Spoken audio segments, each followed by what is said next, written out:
Hello friends, good morning all of you. चलिए शुरू करते हैं आज का लेक्चर। आज कुछ काम की वजह से नहीं रिकॉर्ड कर पाए कल का लेक्चर। तो आज का पहला क्वेश्चन है कि त्रिभुज ए बी सी का केंद्रक, जैसे मान लीजिए कोई त्रिभुज ए बी सी है, ठीक है। ये रहा आपका त्रिभुज ए बी सी, उसका केंद्रक, इसको नाम दे दीजिए ए बी सी। केंद्रक कहने का मतलब है कि जिस जिस जगह से, मतलब कि आपका ये इसका जो समद्विभाजक हो, इसका जो समद्विभाजक हो, इसका जो समद्विभाजक हो, वो पास हो, ठीक है। तो आपका केंद्रक क्या होगा यहाँ पे? आपका केंद्रक हो जाएगा ये जो ग्रीन कलर का दिख रहा है, ये आपका केंद्रक है, ठीक है। तो अब क्या बोल रहा है क्वेश्चंस में कि ए से 6 सेंटीमीटर की दूरी है शीर्षक की। ए से यहाँ जो मान लीजिए केंद्रक का नाम ओ है, ठीक है। तो यहाँ ए और ओ के बीच की जो दूरी है ना, वो दिया हुआ है 6 सेंटीमीटर। कितना है? ए और ओ की 6 सेंटीमीटर, ठीक है। आगे पढ़िए। ए से होकर त्रिभुज की माध्यिका की लंबाई क्या होगी? तो त्रिभुज की माध्यिका आपकी होगी ये देखिए, मान लीजिए यहाँ ई दे दीजिए, यहाँ एफ दे दीजिए, यहाँ जी दे दीजिए। तो यहाँ पे त्रिभुज में 3 माध्यिका है, एक ए ई है, एक बी एफ है, एक सी जी है, ठीक है। और केंद्रक आपका ओ है। तो आपको पूछ क्या रहा है? आपका दे दिया है ए से शीर्षक से ए के बीच। तो शीर्षक आपका क्या हुआ? शीर्षक से ए से 6 सेंटीमीटर की दूरी है, ठीक है। तो ये दूरी आपका क्या हो गया? केंद्र से शीर्षक, ये हो गया आपका केंद्रक, और शीर्षक हो गया आपका ये वाला। तो यहाँ से यहाँ आपका दे दिया हुआ है केंद्र से शीर्षक 6 सेंटीमीटर, ठीक है। तो आगे देखेंगे क्वेश्चंस में पूछ रहा है कि ए से होकर त्रिभुज की माध्यिका की लंबाई। तो ए से होकर त्रिभुज की मतलब माध्यिका हो रहा है ए ई। तो ए ई पूछा है आपको, क्या पूछा है? ए ई, ठीक है। तो ए ई कैसे निकलते? देखिए, कोई भी माध्यिका जो है वो जब निकलती है तो केंद्रक से जो रेशियो में जो कट करती है ना, जो केंद्रक से ये 2 और ये 1, ये 2 रेशियो 1 में कट करती है। यानी ए ओ अनुपात ओ ई अगर हम कर लिखेंगे तो ये 2:1 में कट करती है। किसमें? 2:1 में। तो आपका 2 का वैल्यू दिया हुआ है, देखिए 2 अनुपात का वैल्यू दिया हुआ है 6, देख रहे हैं 6 दिया हुआ था आपका। तो 1 अनुपात की वैल्यू कितना हो गया? 3। तो कितना हो जाएगा? ये ई और वो एक ही अनुपात है ना, वो और ई। तो ये हो गया 3, तो टोटल कितना हो गया? 6 और 3 9। आपका आंसर क्या जाएगा? ये नंबर, ठीक है। समझ गए? इसमें कॉन्सेप्ट यही था कि माध्यिका जो होती है, जो केंद्रक से होकर गुजरती है, वो 2:1 में कट होती है। जैसे कि ओ ए या ए ओ और ओ ई 2:1 में है, ठीक है। तो आपके देखिए 2 अनुपात का वैल्यू 6 दे दिया हुआ है क्वेश्चन में, 1 अनुपात का वैल्यू 3 निकाल लिए, और टोटल 3 अनुपात है तो 3 3 9, और वैसे भी 6 और 3 9। तो आपका आंसर क्या हो जाएगा? ए नंबर, ठीक है। चलिए नेक्स्ट क्वेश्चन। और अभी तक जिन्होंने ऑनलाइन स्टडी को सब्सक्राइब नहीं किया है, वो प्लीज़ सब्सक्राइब कर लें। आपको लिंक में मिल जाएगा डिस्क्रिप्शन, ठीक है। मतलब डिस्क्रिप्शन में आपको लिंक मिल जाएगा। आज ही वहाँ पे शाम को मैंने आपको, मतलब कल, मतलब आप वीडियो कल देखेंगे तो मैंने ऑलरेडी अपलोड कर रखा है एसआई का मतलब कुछ थ्योरी। एसआई मतलब सिंपल इंटरेस्ट, साधारण ब्याज, इसका थ्योरी और 10 क्वेश्चंस, ये 4-5 पार्ट चलेगा इसका, ठीक है। तो आप वहाँ से जाके देख सकते हैं, आपसे सारा क्वेश्चन एसआई का बनेगा। टाइम एंड वर्क आपका ख़त्म करवा दिया है, ठीक है। वहाँ पे दोनों मतलब उसका जो इंपॉर्टेंट 20 टाइप का क्वेश्चन ये करवा दिया है। अभी आपका एसआई चल रहा है, ये 4-5 दिन चलेगा एसआई। फिर आपका सीआई यानी कंपाउंड इंटरेस्ट है, उसका थ्योरी लेंगे। फिर उसके बाद प्रॉफिट और लॉस, इसी तरह आपका पूरा मैथ। तो थोड़ा थोड़ा जो थ्योरी इंपॉर्टेंट होता है वो, और डिफरेंट टाइप के जो इंपॉर्टेंट क्वेश्चन होते हैं, 30-40-50 क्वेश्चन जितने भी होंगे वो आपको कराएंगे। और जैसे जैसे आप लोगों ने, अगर नहीं, बहुत लोगों देख रहे हैं, बहुत लोग उस पर सब्सक्राइब किए हुए हैं, तो आप लोग सब्सक्राइब कर लेंगे। आपको स्टेट लेवल का एग्ज़ाम और ये एनटीपीसी ग्रुप डी सारा उससे कवर हो जाएगा, ठीक है। और रीजनिंग का बात रहा तो रीजनिंग का बहुत कमेंट आ रहा है। रीजनिंग जल्द से जल्द स्टार्ट होने वाला है, ठीक है। जहाँ भी स्टार्ट हो, यहाँ वहाँ रीजनिंग आपका स्टार्ट हो जाएगा, दोनों चैनल में से एक पे। और आपका ये साइंस भी स्टार्ट हो जाएगा, ठीक है। तो बहुत जल्द स्टार्ट कर देंगे, इसके लिए टेंशन ना लें। हम आपको मैथ, रीजनिंग और साइंस हम करवाएंगे, और इतने अच्छे से करवाएंगे कि आप 60 में 50 नंबर स्कोर जरूर करेंगे, ठीक है। अब ये रहा क्वेश्चन, इसका क्या बोलता है? बीच का अनुपात। तो बीच का अनुपात क्या होता है? जो भी संख्या हो, मान लीजिए एक्स वाई है, अगर आपको इसका बीच का अनुपात पूछा है तो आप क्या करेंगे? एक्स गुना वाई का अंडर रूट, ये होता है बीच का अनुपात, जिसको बोलते हैं मध्य अनुपात, ठीक है। तो अब यहाँ यही करेंगे, 12x² गुने 27x² वाई स्क्वायर है, सॉरी, वाई स्क्वायर का अंडर रूट, ठीक है। तो आप देखें, इसको लिख सकते हैं 3 गुना 2 और इसको लिख सकते हैं 3 3 3 3 3 3 3 27 हो गया। और एक्स स्क्वायर और वाई स्क्वायर से एक ठो एक्स और एक ठो वाई बाहर ले लीजिए, तो बाहर में आ जाएगा एक्स वाई, ठीक है। तो ये देखें, एक 3 2 3 2 ठो 3 बाहर आ जाएगा यहाँ से, यानी 9, और एक ठो 2 2 और एक्स वाई। 18xy आपका आंसर हो जाएगा। ठीक है, सी नंबर। ये रहा क्वेश्चन आपका कि एक आयत है ABCD, जो बोल रहा है वो कर दीजिए। कर्ण की लंबाई 5 सेंटीमीटर। ठीक है, तो कर्ण की लंबाई ये 5 सेंटीमीटर क्यों होगा? क्योंकि जो भी डायगोनल कट करता है ना आपका आयत पे, वो 90 डिग्री पे होता है। तो ये जो होगा आपका यहाँ से यहाँ, और ये जो भी कोण बनता है कोने में, यहाँ पे वो 90 डिग्री का होता है। तो इसके सामने वाली जो डायगोनल होगा वो कर्ण होगा। ठीक है, ए बी आपका 4 दे दिया है, मान लीजिए ऐसे दिया हुआ है, ए बी आपका 4 है। तो पूछ रहा है कि ABCD का क्षेत्रफल, ये 5 है, ये 4 है, तो ये 3 होगा। पाइथागोरस प्रमेय से कैसे होगा? कर्ण स्क्वायर माइनस लंब का स्क्वायर कर दीजिए, तो आप चाहे जो भी करिएगा। 25 माइनस 16 आपका आ जाएगा 9, 9 का रूट लीजिएगा तो आ जाएगा 3।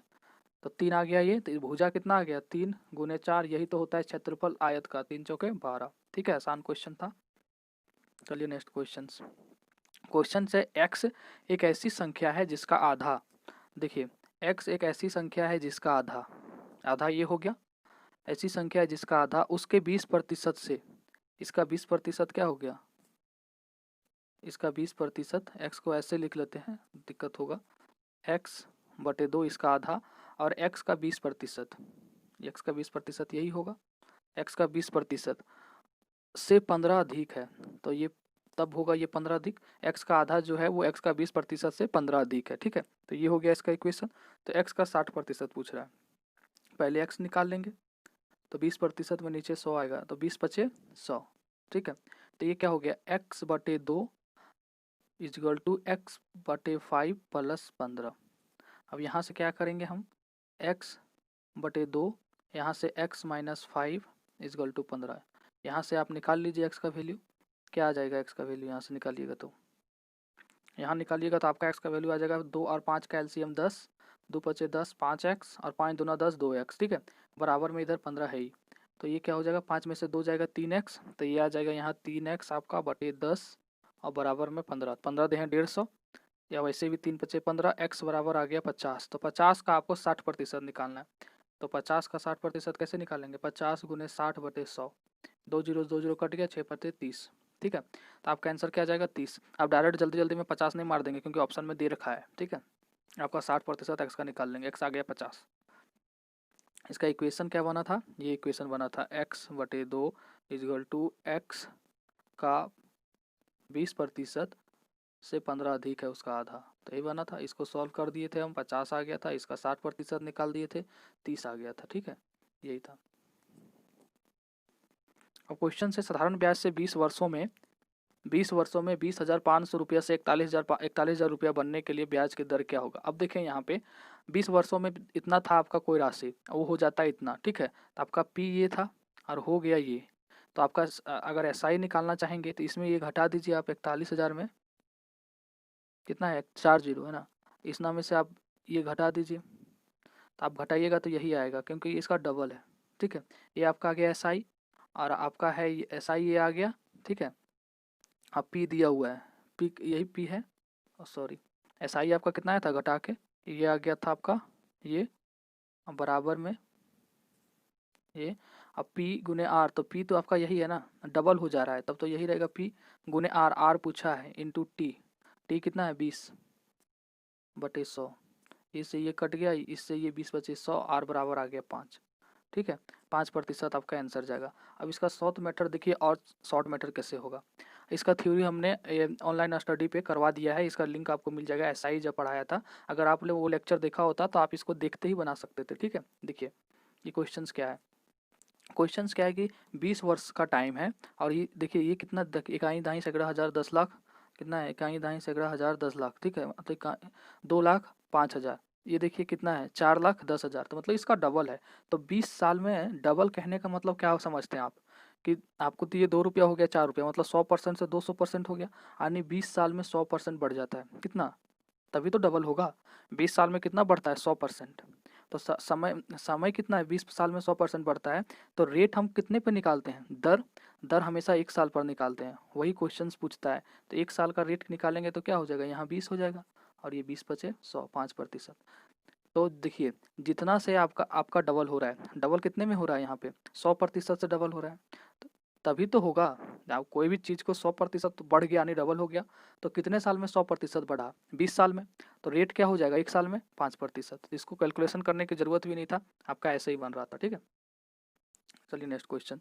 ये सब क्वेश्चंस आपको करा दिए वहाँ पे एसआई में, आप जाके ज़रूर देख लें। और अब पता नहीं कि आप लोग क्यों नहीं देखते हैं मतलब ऑनलाइन स्टडी को, और मतलब मैथ में इतना क्यों नहीं सीरियस है, हमको समझ नहीं आता है कि क्या दिक्कत है। अगर नहीं समझ में आता है, अगर बोरिंग लगता है, फिर भी बता सकते हैं आप कि हमको ऐसा लगता है, यहाँ दिक्कत है, वो दिक्कत है, हम सारा कुछ कर देते हैं आपके लिए। ठीक है, कौन सा चैप्टर में ज़्यादा दिक्कत है, आप मैसेज करेंगे, बात करेंगे तभी तो पता चलेगा, आप कॉमेंट करेंगे तभी तो पता चलेगा। ना कॉमेंट करते हैं ना कुछ करते हैं, पता नहीं ज़रूरत है भी या मैथ का नहीं पता नहीं, आप ही लोग जाने। ठीक है, लेकिन इतना हम लिख देते हैं 100% गारंटी के साथ।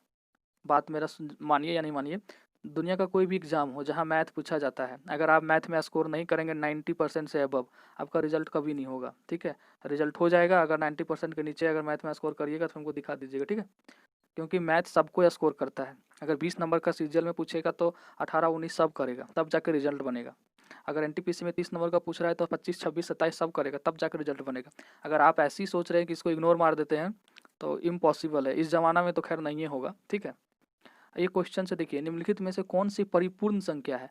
परिपूर्ण संख्या देखिए उसको बोलते हैं कि वैसी संख्या जिसका गुणनखंड अगर हम करेंगे, मतलब कि तो उसका जो एडिशन होगा वो उसका छोड़ के उसका ऐड होना चाहिए। देखिए इसका एग्जांपल से आपको समझ में आएगा। जैसे 6 का करेंगे तो ये देखिए 1 से डिवाइड है, 2 से डिवाइड है, 3 से डिवाइड है। इसका सेल्फ नहीं लेंगे, 6 नहीं लेंगे। ठीक है, तो ये देखें आप अगर इसको जोड़ेंगे 1, 2 + 3 कितना हो गया? 6 हो गया। तो ये परिपूर्ण संख्या है। फिर देखें 28, ये 1 से डिवाइड है, 2 से डिवाइड है, 4 से डिवाइड है, और किसी से डिवाइड है? हाँ, 7 से डिवाइड है, और पूरा पूरी जो जिससे डिवाइड हो 14 से डिवाइड है। ठीक है, तो इसको जोड़िए, 14 7 21, 4 25 और 3 28, ये हो गया आपका परिपूर्ण संख्या। तो इसका आंसर क्या जाएगा? दोनों। अब आप बोलिएगा सर सभी होगा इस तरह, सभी नहीं होगा। देखिए जो नहीं होगा उसका एग्जाम्पल आपको बताते हैं।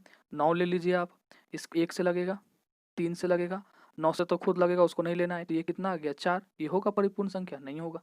आगे देखें, अब बोलिएगा नहीं आप तो ऑड ले लिए, इवन लेकर दिखाइए जरा। चलिए इवन ले लिया आपका सम संख्या, 16, 1 लगेगा, 2 लगेगा, 4 लगेगा, 8 लगेगा, और किसी से लगेगा? लगेगा तो बहुत से, 16 से लगेगा, लेकिन वो नहीं लेना है।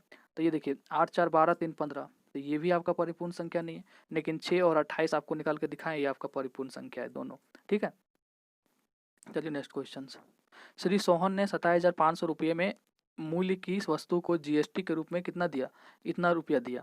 तो भुगतान किया गया जीएसटी की दर ज्ञात करें। दर मतलब परसेंट पूछ रहा है आपको, तो परसेंट कैसे निकालेंगे? जितना आप दिए, कितना दिए, ऐसे याद करिए, फार्मूला छोड़ दीजिए। जितना आप किसी पर दिए, कितना दिए? 192 रुपया 50 पैसा दिए, इतना दिए। कितना पर दिए? 2750 रुपया पर दिए, वो नीचे, जितना पर दिए वो नीचे, और परसेंट निकालना है तो 100। जो दिए आप कितना दिए, एक जो एक्स्ट्रा दिए यानी जितना दिए 192 रुपया 50 पैसा, वो ऊपर, जिस पर दिए वो नीचे, गुने 100। अब ये आ गया आपका 2 जीरो यहाँ, ये देखिए ये 2 जीरो, ये 2 जीरो कट गया। ठीक है, अब देखिए ये जीरो से ये जीरो कट जाएगा। अब 25 से काटिए, 25 सत्ती 175, 17 बचा, फिर 25 सत्ती 175, और ये 25 एक रही है, 25 का 11 बार में कट जाएगा आपको 275, तो 11 सत्ती 77, आपका आंसर आ जाएगा बी। ठीक है, तो ये आसान क्वेश्चन है, लेकिन आपको तरीका पता भी होना चाहिए, क्योंकि ये भी उतना ही नंबर देगा आपको। अगर 2 नंबर का है या 3 नंबर का है तो फुल नंबर देगा ये भी। ठीक है, तो इस पर ध्यान रखेंगे कि गलती ना हो। क्वेश्चन क्या है देखिए, एक सभागार में सीटों की संख्या, ये अच्छा क्वेश्चन है। ठीक है, एक सभागार में सीटों की संख्या 12% की वृद्धि हुई। तो 12% की वृद्धि हुई, आपको पहले बताए थे। 12% बराबर हम क्या लिखते हैं? 12/100। तो 12/100 कहने का मतलब 4 तिया 12 और ये 25, तो ये क्या हो गया? 25 और इधर 28। और जिसको आवाज़ कम लगेगा वो प्लीज़ ईयरफोन लगा के देखेंगे। ठीक है, ये 25 और ये 28। अब आगे देखें, ये 25% है, ये 25%, इसको हम लिख सकते हैं 1/4, यानी 25/100 होगा ना। तो 1/4 यानी 4 से 5 हो गया, क्योंकि बढ़ रहा है। देख रहे हैं यहाँ भी वृद्धि है, सीटों की संख्या भी वृद्धि है, और पैसों की भी वृद्धि है। ठीक है, बोल रहा है कि 12% वृद्धि हुई, और टिकट की कीमतों में भी वृद्धि हुई, तो दोनों वृद्धि हुई। तो अब देखें क्या होगा, ये 25 चौके 100। ठीक है, ये 25 चौके 100 और ये 28 140, मतलब कि 100 से 140 हो गए। ठीक है, देखिए जितना सीट उतना ही पैसा मिलेगा ना आपको, तो इसका 100 हो गया और इसका 140 हो गया सीट बढ़ने पे। सीट जब इतना था तो इतना था, अब देखिए कितना बढ़ा, 40। आपको यहाँ से वैसे दिख रहा है कि 100 से 140 हो गया, यानी 40% बढ़ा, लेकिन तसल्ली के लिए 40 बटे यहाँ जितना से बढ़ा वो नीचे 100 गुने 100, ये आ गया आपका परसेंटेज 40% कट के। आंसर क्या जाएगा? कमी या वृद्धि? वृद्धि 100 से 140 हो रहा है, यहाँ देख रहे हैं वृद्धि कितना हो गया, 40% की वृद्धि। तो ये आप वैसे सोचते रह जाइएगा क्या करें नहीं करें। जो मेथड आपको बता रहे हैं ना, प्लीज़ आप कॉपी में नोटबुक नोट डाउन करें, और एक बार, दो बार, तीन बार, चार बार करने से सब चीज़ें आपको हो जाएगी, ठीक है, अगर आप मेहनत कर रहे हैं तो। और अगर नहीं कर रहे हैं तो इस मैथ में और कोई उपाय नहीं है। वैसे अच्छे अच्छे को तो मैथ ले डुबा है, ठीक है, तो आप अगर नहीं कोशिश करिएगा तो फिर आप जाइएगा, ठीक है। गलत वजन का उपयोग करते हुए, अब बताइए कि इस टाइप का क्वेश्चंस अगर बना के आप नहीं जाइएगा एग्जाम हॉल में, सब क्वेश्चंस आपको आसान लगता है। अगर आपको आसान लगता है ना क्वेश्चन, तो ऐसा करें, जब वीडियो चल रहा होगा तो उस क्वेश्चंस को पॉज कर दें सॉल्यूशन आने से पहले, और उस क्वेश्चंस को बना लें। फिर आप आंसर मैच करें या सॉल्यूशन देखें कि बन रहा है कि नहीं। फिर देखें कि 10 में से आपने कितना बना लिया, ठीक है। अगर 10 में से आपने 8-9 बना लेते हैं तो चलिए ठीक है। अगर 10 में से आप 4 और 5 क्वेश्चन बना के बोलते हैं नहीं हमको मैथ आता है, तब तो फिर आपसे बड़ा बेवकूफ़ कोई नहीं है, ठीक है। तो गलत वजन का उपयोग करते हुए एक दाल विक्रेता खरीदारी के दौरान 10% तक की और बेचने के दौरान, देखें यहाँ समझने की बात है कि एक मतलब गलत वजन का उपयोग करते हुए एक दाल विक्रेता, दाल विक्रेता कहने का मतलब दुकानदार, आप ठीक है, आप दाल खरीदने गए तो दुकानदार है वो। खरीदारी के दौरान, अब दाल विक्रेता तो घर में नहीं पैदा करता है दाल, वो खरीद खरीद के कहीं से लाता है। तो खरीदारी के दौरान 10% तक की, मतलब कि उसको खरीदना चाहिए था, उसको देना चाहिए था, मिलना चाहिए था उसको 1 किलो, तो उसको 100 ग्राम बेसी मिल जा रहा है, ठीक है। वही बोल रहा है कि 10% खरीदने के दौरान और बेचने के दौरान 20%। हम गए खरीदने के लिए, हमको देना चाहिए था 100 ग्राम, दे दिया 800 ग्राम, यानी वो दोनों तरफ से फायदा कमा रहा है। 100 ग्राम यहाँ फायदा कमाया और 100-200 ग्राम यहाँ फायदा कमाया, मतलब वो दोनों तरफ से फायदा कमा रहा है, ठीक है। तो इसको कैसे निकालेंगे, दोनों तरफ से फायदा हो रहा है, तो इसमें आप एक फार्मूला ये भी यूज कर सकते हैं, जब x प्लस वाई, एक्स गुने वाई बटे 100, तो आपका x जब प्रॉफिट में है, देखें प्रॉफिट में है तो प्लस साइन लेंगे, तो यहाँ प्लस है तो ये भी प्लस लेंगे, y में तो प्लस ही आएगा। अगर घाटा में है तो माइनस साइन लेंगे, प्लस 10 गुने 20 बटे 100, तो ये कितना हो जाएगा, यहाँ एक 20 है ना, ठीक है। तो 10 ये आ गया आपका 1 0 से 1 0, 1 0 से 1 0, यहाँ 2 आ गया और 30 और 2 32%। आपका आंसर क्या जाएगा, सी नंबर। देख के बनाने पे समझने में सब आसान लगता है, इसको कितना लंबा के मतलब अपने पास रखते हैं, कितना क्वेश्चन सॉल्व करते हैं, कितना प्रैक्टिस करते हैं, मैथ उसके लिए जाना जाता है, ठीक है। ना कि आप रीजनिंग का मतलब साइंस और जीएस की तरह पढ़ लिए हो जाएगा, नेवर इम्पॉसिबल है। आप 5 ही क्वेश्चन पढ़िए दिन में, बट अच्छे से पढ़िए, ठीक है। 100 क्वेश्चन पढ़ने से क्या फ़ायदा है अगर आप एक भी क्वेश्चन बाद में नहीं बना पाते हैं तो। अगर 10 क्वेश्चन पढ़ते हैं और 2 क्वेश्चन बाद में बना पाते हैं तो यही अच्छा है ना, ठीक है। ये सब चीज़ें अगर आप अभी नहीं समझेंगे तो बाद में समझ में आएगी। और एक और मेथड बताते हैं, वही मेथड देखें, 10% कहने का मतलब क्या, 1/10, तो 10 से हो गया 11। 10% बराबर 10/100 लिखते हैं ना, तो कितना हो गया 1/10, तो 10 से 11। अब 20% बराबर कितना हो गया 20/100, तो कितना हो गया 1/5, तो ये हो गया 5 से 6, ठीक है। अब हम क्या करेंगे इसको कि इसका ये बराबर करेंगे, ठीक है। ये हो गया कितना, इसको बराबर करेंगे, मतलब 2 से गुना करेंगे इसको, ये बराबर करेंगे और इसको बराबर करेंगे, तो ये हो गया 5 दूना 10। बराबर इसलिए करेंगे क्योंकि यहाँ खरीद बिक्री का काम हो रहा है, तो मतलब क्रय मूल्य और विक्रय मूल्य का बात हो रहा है यहाँ पे, मतलब तो हमेशा हम सीपी को बराबर रखते हैं, तब हमको एसपी पे अंदाजा लगता है कि फायदा हो रहा है कि घाटा हो रहा है। जैसे यहाँ समझ रहे होंगे आप कि 10 रुपया में खरीदा 11 रुपया में बेचा, तब 10% का फायदा हुआ। 10 रुपया में खरीदा 12 रुपया में बेचा तो 20% का फायदा हुआ। तो हमको सीपी दोनों केस में इक्वल रखना है, इसी लाभ हानि के केस में, इसीलिए हम इसको 2 से गुना करते हैं, ठीक है। तो अभी क्या हो गया, सीपी को बराबर करने के लिए आपको रीजन बता दिए। 100 हो गया, ये 5 दूना 10, 10 और फिर 10 गुने 10 100, 6 दूनी 12 और 11 को गुना करेंगे तो 132। तो कितना बढ़ा 32, कितना में बढ़ा 100 में, गुने 100, ये कट गया, आपका आ गया 32%। आपका आंसर सी। आपको दोनों मेथड में जो अच्छा लगता है आप बना सकते हैं। और एसआई का इसी तरह से बहुत अच्छा से, पहले थ्योरी 5-10 मिनट, फिर 10 क्वेश्चंस, उसमें डिटेल्स। आप क्वेश्चंस को टाइम इसलिए आपको देते हैं, नेक्स्ट क्वेश्चंस, एक क्वेश्चंस हो गया, हम आपको हर एक जगह क्वेश्चंस में टाइम इसलिए देते हैं क्योंकि अगर आप चाहेंगे तो थ्रू क्वेश्चंस आप कॉन्सेप्ट डेवलप कर सकते हैं। थ्योरी व्योरी कुछ नहीं होता मैथ में, ठीक है। क्या होता है थ्योरी मैथ में बताइए, आपको उसमें ऊपर में लिखा दिए कि अगर इस टाइप का क्वेश्चन होगा, लाभ हानि में दोनों में फायदा होगा, तो आप क्या करेंगे कि दोनों को जोड़ेंगे और यहाँ प्लस में लेंगे, यही ना थ्योरी में लिखा आएगा। अगर इस टाइप का क्वेश्चन आप बना लिए और देख लिए कि हाँ दोनों में जब फायदा होगा तो हम प्लस में लेंगे, तो क्या यहाँ थ्योरी आपका नहीं बना, थ्योरी विथ क्वेश्चन हो गया। आप समझ रहे हैं बात को। तो अगर जिसके दिमाग में ये भरा है कि नहीं पहले थ्योरी फिर क्वेश्चन, तो उसी से मैथ नहीं होता है। मैथ है प्रैक्टिस का, आप बिना बनाइए ना, क्वेश्चंस बना रहे हैं तो थ्योरी की क्या जरूरत है, ठीक है। हम तो उतना थ्योरी कभी नहीं पढ़े लाइफ में।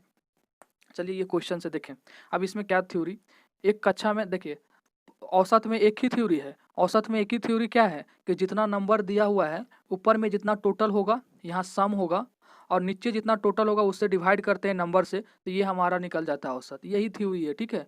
इतने ही थ्योरी पे औसत चैप्टर चलता है, ठीक है। अगर आप टीचर के पास जाइएगा ना तो पढ़ाने के लिए 100 तरह का लिखा देगा, टाइप 1 ये, टाइप 2 वो, टाइप 3 ये, कुछ नहीं होता है। आप ही 50 तरह का क्वेश्चन बना लीजिए ना, क्या ज़रूरत है मतलब ऐसे करने का। 50 तरह का क्वेश्चन बना लीजिएगा, 50 तरह का आइडिया आ जाएगा, अपना क्वेश्चन बन जाएगा। अब देखें एक कक्षा में 30 छात्र का औसत वजन 60 किलोग्राम है। अब देखें नंबर ऑफ छात्र 30 है, औसत वजन 60 है, टोटल वजन कैसे निकालते हैं? नंबर ऑफ छात्र गुने नंबर ऑफ गुने गुने मतलब ये जो वजन दिया हुआ है आपका, तो टोटल क्या निकल जाएगा यहाँ से 30 का, 30 गुने 60। इसमें क्या करना है, लिखने उखने की क्या जरूरत है? कौन आपको स्टेप मार्किंग मिलेगा? नंबर 1800 आ गया आपका। अब बोलता है 20 नए छात्र प्रवेश लेते हैं। अब देखिए कितना आसान है, पहले 30 था, ये तो नहीं बोला ना वो 30 भाग गया, उसी में बोल रहा है कि जब 20 नए छात्र प्रवेश लेते हैं, यानी 30 पहले से था, 20 और आ गया तो 50 हो गया। अब क्वेश्चन बोलता है कि 2 किलोग्राम कम हो जाता है क्या, वो औसत, तो औसत कम हो जाता है तो पहले कितना था 60, अब कितना हो गया 58। इसी को गुना करिएगा आप आ जाएगा 2900। कितना आसान है। अब देखिए ये आपका 50 छात्र का औसत है, ये आपका 30 छात्र का औसत है, तो नया छात्र का औसत कितना है, ये 50 का, ये 30 का, तो 20 घटा देंगे तो 20 छात्र का औसत आपका, 20 छात्र का एवरेज आपका कितना निकल जाएगा, 2900 माइनस 1800, 1100। यही ना हुआ 20 छात्र का एवरेज। तो अब क्या पूछ रहा है, तो नए छात्रों का औसत वजन क्या, अच्छा मतलब 20 छात्रों का ये टोटल वजन है ना, जैसे 50 छात्रों का ये 2900 है, टोटल निकाले ना, 50 छात्र का टोटल 2900, 30 छात्रों का टोटल 1800, तो 20 छात्रों का टोटल, ये टोटल है कितना, 20 छात्रों का टोटल 1100। अब पूछ रहा है क्या कि औसत नए छात्रों का औसत निकालें, तो औसत कैसे निकालते हैं, टोटल बटे नंबर ऑफ मतलब जो दिया हुआ है, तो यहाँ नए का पूछ रहा है तो नया कितना है 20, टोटल बटे स्टूडेंट की संख्या नए वाले का ये 20, ये 55, 2 जीरो से कट गया, ये 55 हो गया आपका आंसर। इसमें क्या मतलब समझना था, अगर इतना आप समझते हैं क्वेश्चंस में कि हम टोटल निकालने के लिए जो एवरेज दिया है और नंबर ऑफ संख्या जो दिया है उसको गुना कर देते हैं तो आपका एवरेज आ जाता है, और औसत निकालने के लिए जो टोटल है उसको नंबर से डिवाइड कर देते हैं तो आपका औसत आ जाता है। बस इतना ही क्वेश्चंस में गेम है, इतना ही क्वेश्चंस है। बाकी क्वेश्चंस का वैरायटी है, वैरायटी का क्वेश्चंस आप कैसे, जैसे मान लीजिए एवरेज में 10 तरह का क्वेश्चंस बनता है, क्वेश्चंस आपका बन गया यहाँ, क्वेश्चंस आपका 10 तरह का बनता है, तो आप 10 तरह का क्वेश्चंस क्या करेंगे कि हर एक टाइप का 10 क्वेश्चन 10 क्वेश्चन 10 क्वेश्चन 100 क्वेश्चंस बना लेंगे, तो देखते हैं एवरेज कैसे नहीं बनेगा, ठीक है, लेकिन करिएगा तब तो। चलिए आपको मिलते हैं कल नेक्स्ट लेक्चर में, और प्लीज़ आप लोग चैनल ऑनलाइन स्टडी को देख लेंगे, आप लोग को देखते हुए वो उस पर हम मतलब समझाते हैं और डालते हैं, ठीक है। थोड़े जिस दिन आप लोग अच्छे हो जाइएगा पूरा मतलब अपने आप क्वेश्चंस बनाने लगेगा, ठीक है। ऑल द बेस्ट, एंड अगर कुछ गलती हुई हो तो सॉरी।